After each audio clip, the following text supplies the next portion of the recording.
I'd like to begin by reading from a passage of Philippians. Don't worry about turning to it. I just want to read it for you, let you listen to these words. Philippians chapter 1, beginning in verse 3. I thank my God in all my remembrance of you, always in every prayer of mine for you all, making my prayer with joy because of your partnership in the gospel from the first day until now. The Apostle Paul wrote these words to the Christians in Philippi who were supporting him, who were a partnership to him, who had sent him money to do his work. The work of teaching and preaching the gospel to a dark world. And I echo those words as well. Thank you to this church.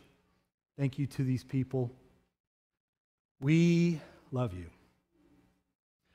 We are so thankful to you that you are a partner with us in our work in Boston.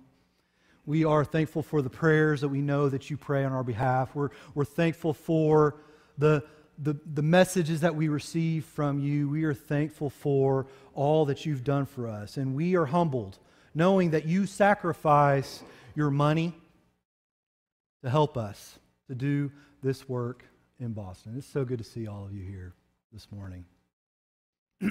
We're here for a week to kind of be with family, to be with y'all. Honestly, we love all of you. You are our family.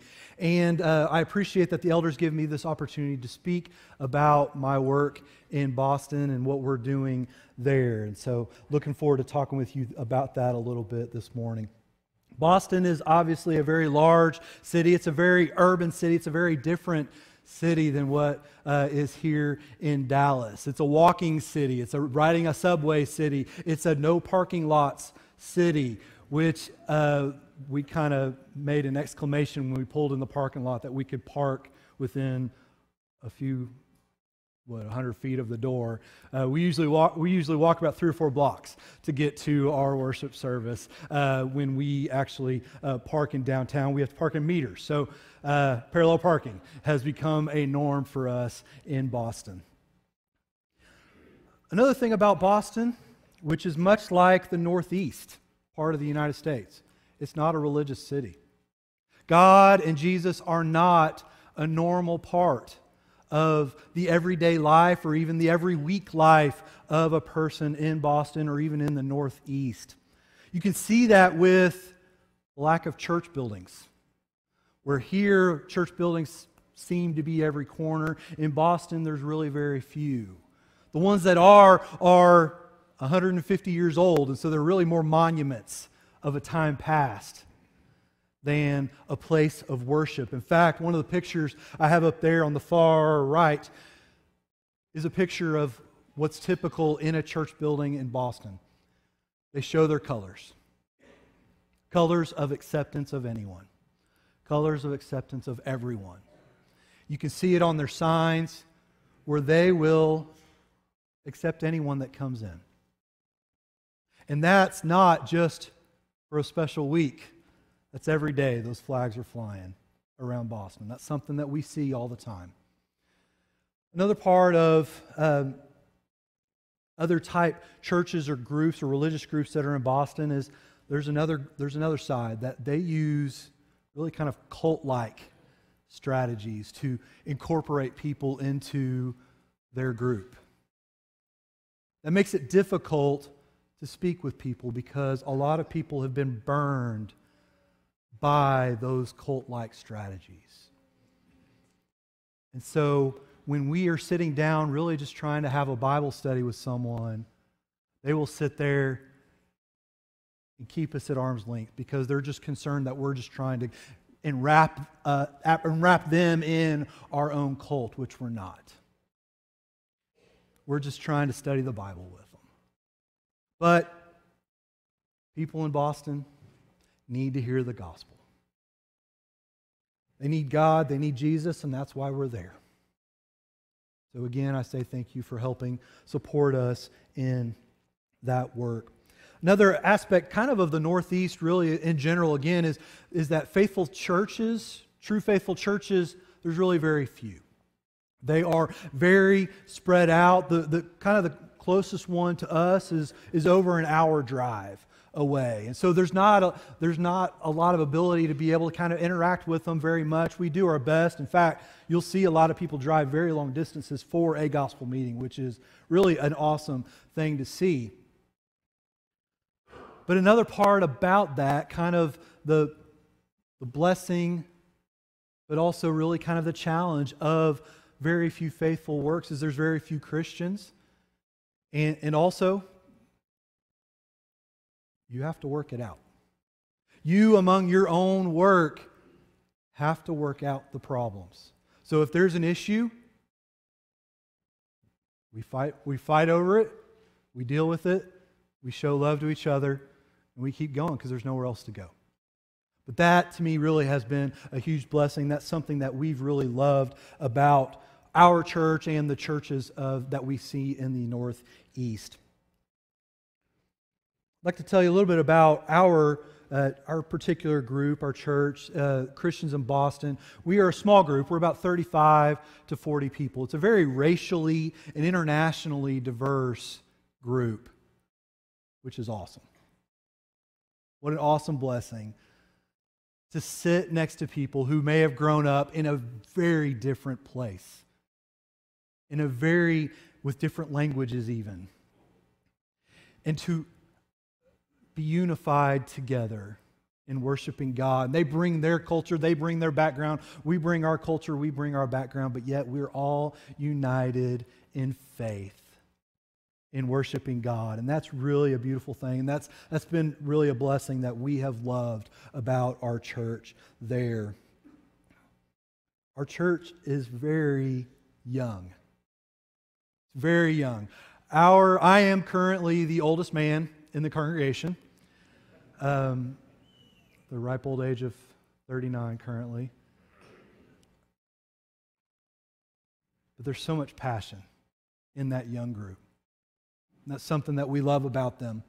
Another aspect of it, it's a very young in the faith congregation. About half of our members are new Christians of 4 years or less. Most of them were taught in the city of Boston by people of our church.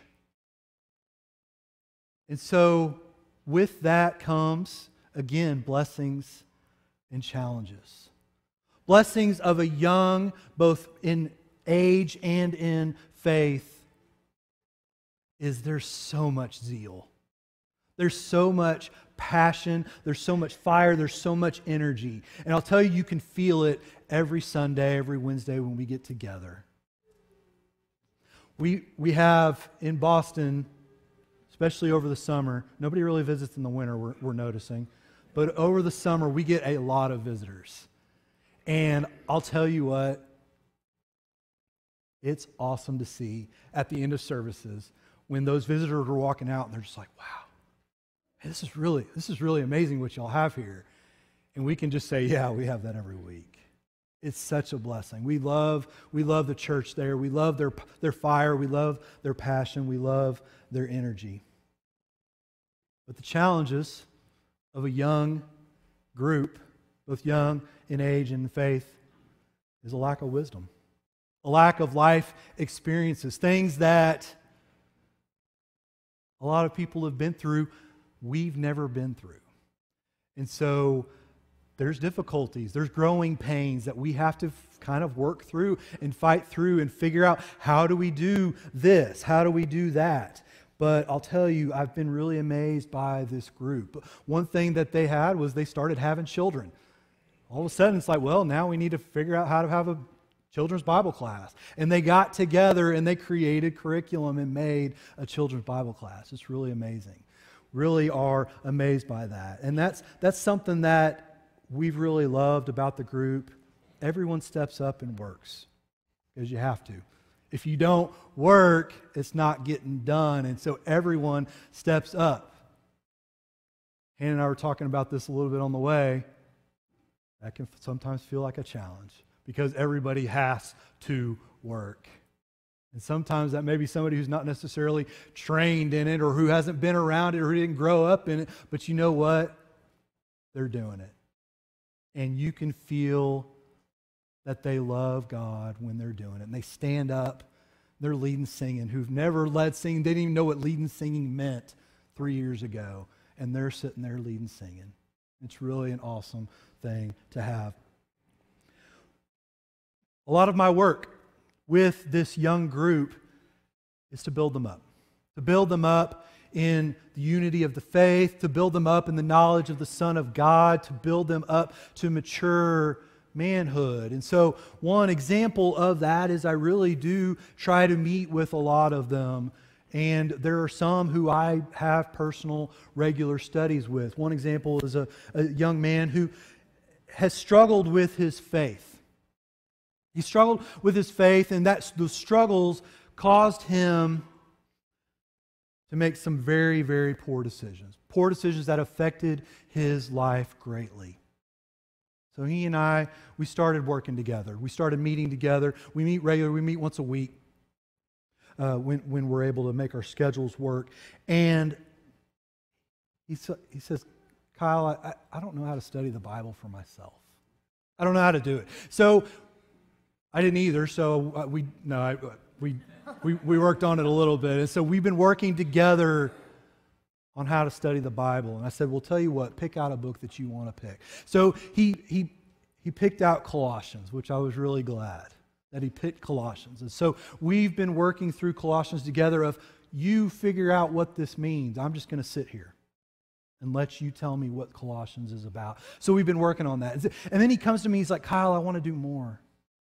I want to do more in this work.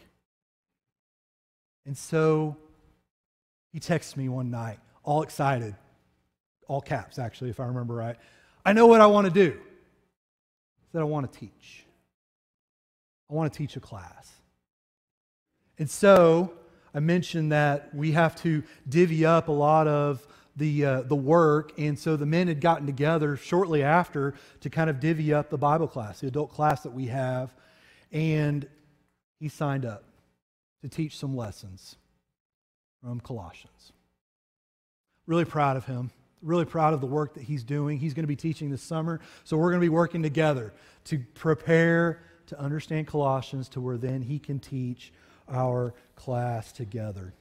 Another really neat thing about him is another way that he has stepped up. We've actually had several Spanish-speaking people who are starting to kind of worship with us for different circumstances.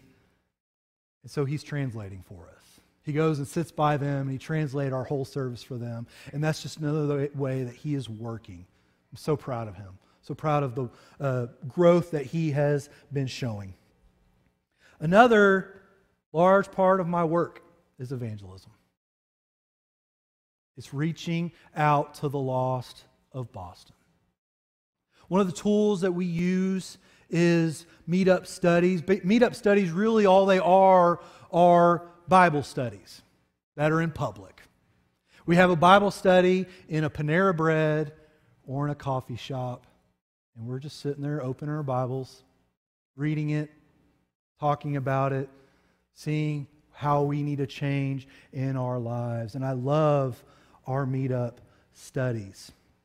The meetup studies that we have in Boston, they've been using them for a number of years. And actually, a lot of our new Christians, that's actually how they became introduced with our group and with the gospel. We've heard multiple times where somebody was searching to fix something in their life. And they knew they needed God, but they didn't know where to turn. And they would turn to different congregations, maybe ones, like I said, who had their flags flying. And they said they felt thirsty. And then they see this meetup study, and they just like, well, what else do I have to lose? It's in a Panera Bread. I can get a coffee. And they go, and they open the Bible, and they are now refreshed. And they say, that's what I needed. And then through deeper study with the men or with the women, they've known the gospel and became Christians. And it is beautiful to see how that has worked. Another aspect that I love about our meetup studies is really, it's another Bible study for us. We have a number of our Christians who come to these Bible studies, and that has been such an encouragement for me, and I think for them as well. We've studied through some books. 1 John was an example of one where one of our young sisters, she just said, I needed this so much. I needed this. My family needs this. I want to talk to them about this. And that's just really been such a huge blessing. Meetups are that I have a particular day. I actually have two of them in one day. And that's probably one of my favorite days. I get pretty fired up from those days because I love studying the Bible with my brothers and sisters, but I love studying the Bible when a visitor comes in. And Hannah usually feels the brunt of that when I get home late, and I keep her up even later as we're talking about what all happened. But I love those studies that we have, the meetup. One really also amazing thing about the meetup study is it's not just about the website. We have some of our Christians who will be eating lunch one day, maybe reading their Bible on their own. Somebody will see it, they'll say something, they'll be able to say, hey, we've got a study tonight. Would you like to come? And so we will have people just randomly show up to our meetups. I'd like to give you an example of one. Richard was a man who walked into our meetup study, and he said, hey, I was watching House MD on TV. In the episode, one of the characters quoted from this verse, and I looked it up, and it was from 1 Peter. And I read 1 Peter, and I like 1 Peter. And then I looked and saw that there's a Bible study on 1 Peter, and so I'm here. So I told him to sit down. And Richard had a lot of fire in him. Richard's a very intellectual guy, and he had so many good comments. You could tell he truly had read 1 Peter, not once. He'd read it multiple times. He loved 1 Peter. He loves Peter as a character. He sympathizes with Peter. And he said, he had so many great questions and comments, and I loved this. And so he came back the next week, and the next week, and the next week, and then we ended 1 Peter, and he's like, well, I guess I'm done. I'm like, well, we're doing 2 Peter. Guess what? He wrote it too. And so he decided to come to 2 Peter. I couldn't get him to come to 1 John. John didn't work. But Richard and I, we've been meeting off and on. Richard's story is really awesome. Richard did not believe in God. He did not believe in Jesus for a lot of his life. In fact, his life, he really spent kind of fighting against people who professed to be Christians, to believe in Jesus. He would teach class, and when he heard people were Christians, he would kind of make fun of them and just say things about them. And so one day he said, you know what, I'm going to prove that Jesus isn't real. And he proved that he himself was wrong. That Jesus is real. That God is real. That this man who claims to be the Messiah is real. And Richard said, I became a believer when I proved that to myself. What an awesome testament to our God and to Jesus that this is real. We're here for a reason. This isn't fairy tales. He is real. And even a skeptic who didn't believe for most of his life can truly look at it and say, you know what, I'm wrong. He is real. Richard is now a believer. Richard doesn't know what it means to be a believer. And that's where I'm going to come in. Richard has agreed that we're going to study the Gospel of John together. And my prayer is that he will see what belief means. The sacrifice that's required for belief.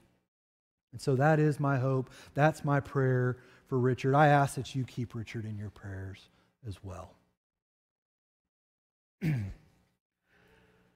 like to talk just a little bit about some of the pictures that you see on the screen.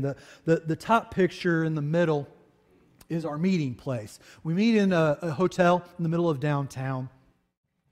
It's really a great meeting place. We really love it. And trying to remember. So it's something that we've been able to extend our lease there for another year and a half, which is really a blessing. It is close to the subway, so it's very convenient for most of our members. A lot of our members don't have cars, and so there's a lot of riding the subway, walking around Boston, and so we really like our place, and it's really worked out well for our congregation. I'd like to talk about the picture on the left. I wasn't going to cry, and then I just looked at it. Sorry.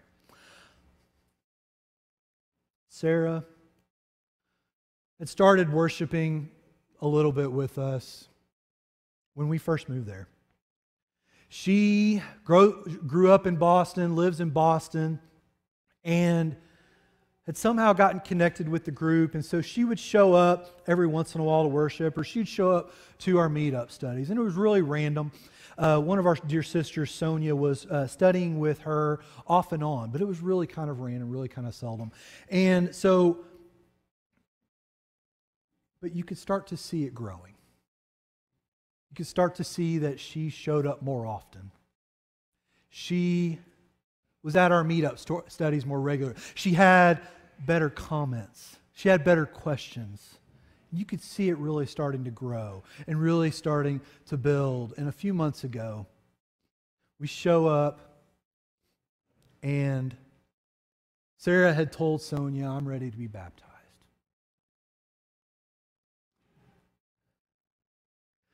It was really kind of comical. Dan, my fellow worker there, he was like, all right, well, what we'll do is we'll get there, we'll have a study. I want to study to make sure. She's like, I don't need to study, I'm ready.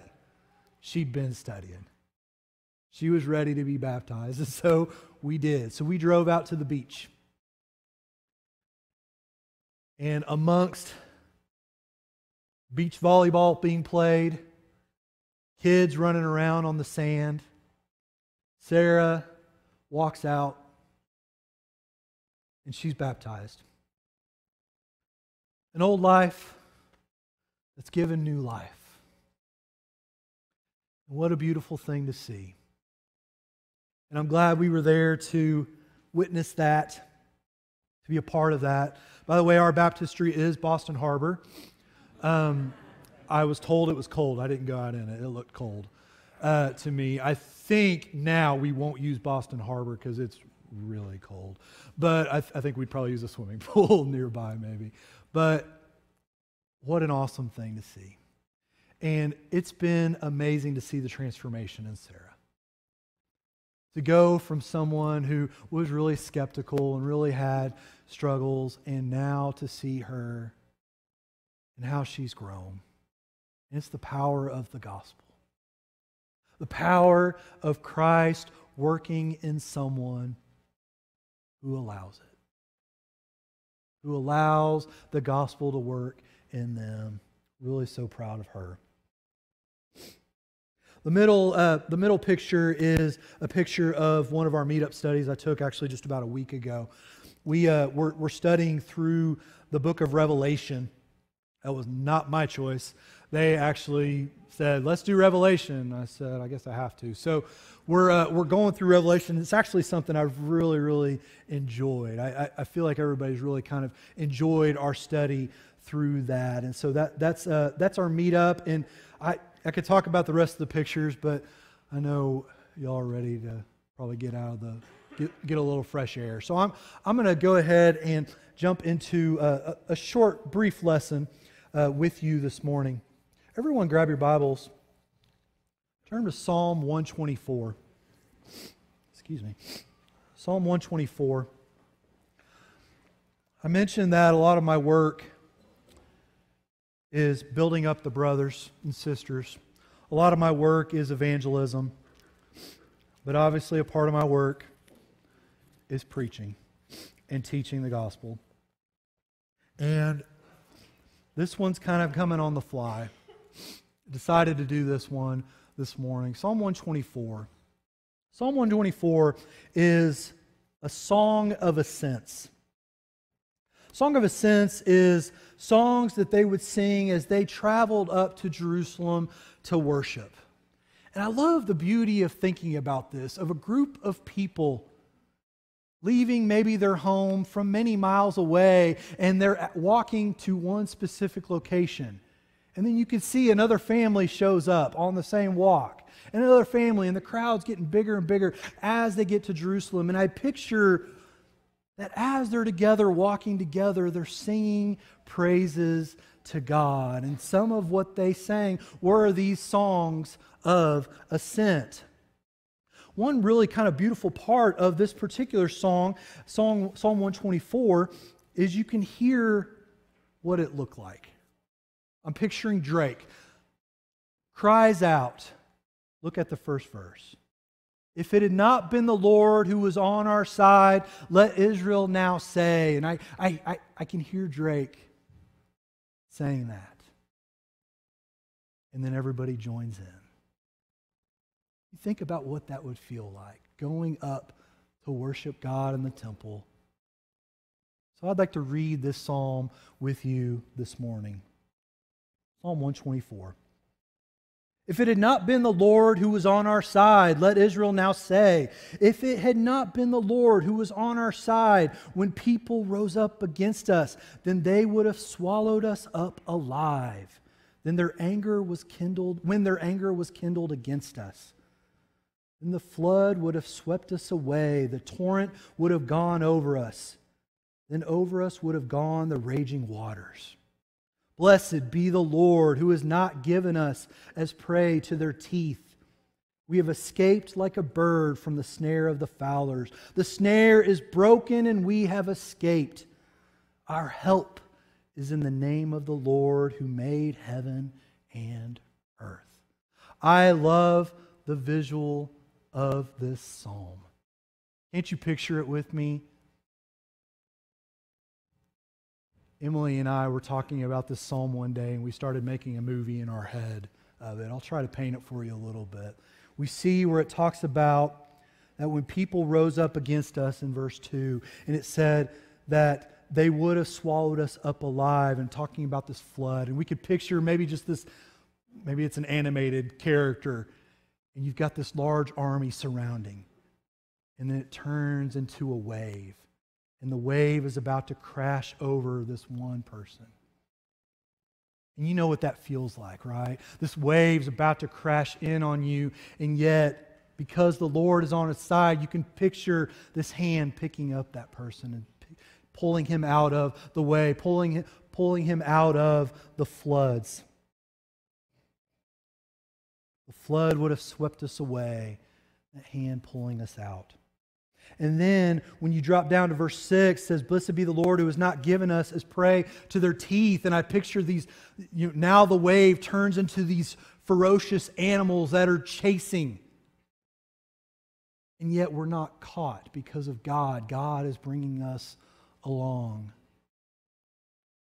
And then it says in verse 7, we have escaped like a bird from the snare of the fowlers. And I picture that we're running from these beasts and then we're trapped. A trap catches our foot. And yet that hand of God again opens the trap, breaks the trap, and sets us free. And it says we fly like a bird. We have escaped. But notice, we didn't escape because of us. We didn't escape because of anything we did. And David says that in this. David was a mighty man of war, and he fought many amazing battles, but David says, I did nothing. God did it. God picked me up from these floods. God took me out of this army. God broke the snare that was snapped on my leg and set me free. God did that. God is the hero of David's life. God is the hero of our lives. My question for you this morning is, have you felt this way?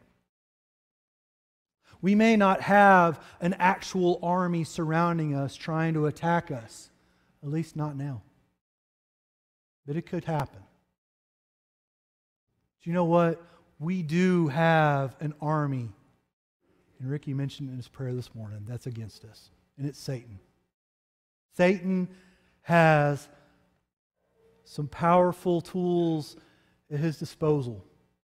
I mentioned we're studying Revelation, and you see it with the beast and the second beast, and there's a lot of beasts going on in Revelation, and false prophets, and he's got all these tools at the disposal. But the story of Revelation is God's on his throne.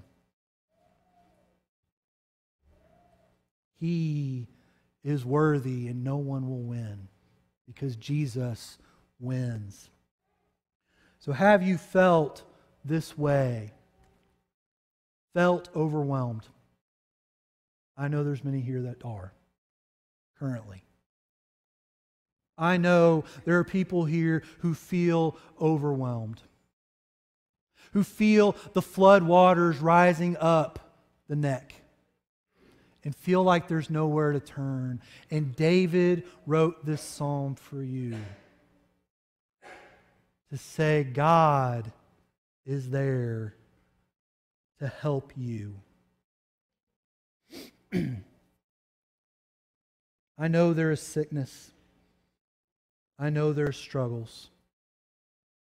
And Satan will use those things to pull you away from God. But use this psalm to bring you back to God. I want you to look at it with me again. Verse 2. If it had not been the Lord who was on our side, if God had not been on our side, we would have perished. We would have drowned. We would have ended. But God is on our side. And so because God is on our side, He will save us. It's not our own doing. It's His gift. And I love the last verse. I want to read it again. Our help is in the name of the Lord who made heaven and earth. Our God made heaven and earth. Our God has all power. And I really appreciate Ricky's prayer this morning because he's right. Satan tries to fight us, to battle us, but Satan's limited. And God will win, and God will help us when He's on our side. And we can cry out to Him. I want to say thank you again. Thank you so much to this group. You mean so much of us. We're ready for all of you to move. And so, anytime, we'll help you unpack. We love you. We really do thank you. We thank you for your support. We thank you for helping us in this work. I ask that you pray for us. Pray for me for boldness. I need it. I need boldness to speak the gospel to those around me. I ask that you pray for me. I ask that you pray for our group. Because of our youth, because of our young and our lack of youth, our youth and faithfulness. I'm not sure how I was going to say that. Because of our youth, we need help. And I ask that you pray for us to spread God's kingdom in that area, an area that is dark. And I want you to know that we pray for you. We pray for you. We know about some of the struggles we keep up. And we're praying for you, and we want you to know that. There may be someone here who is really feeling the flood waters rising. Whatever that is, I want you to know that the people here will help you. I know it. I've known them for a long time. And if there's someone here, whether you need prayers or whether you need to truly devote your life to God, now is the time to do that. as together we stand and sing.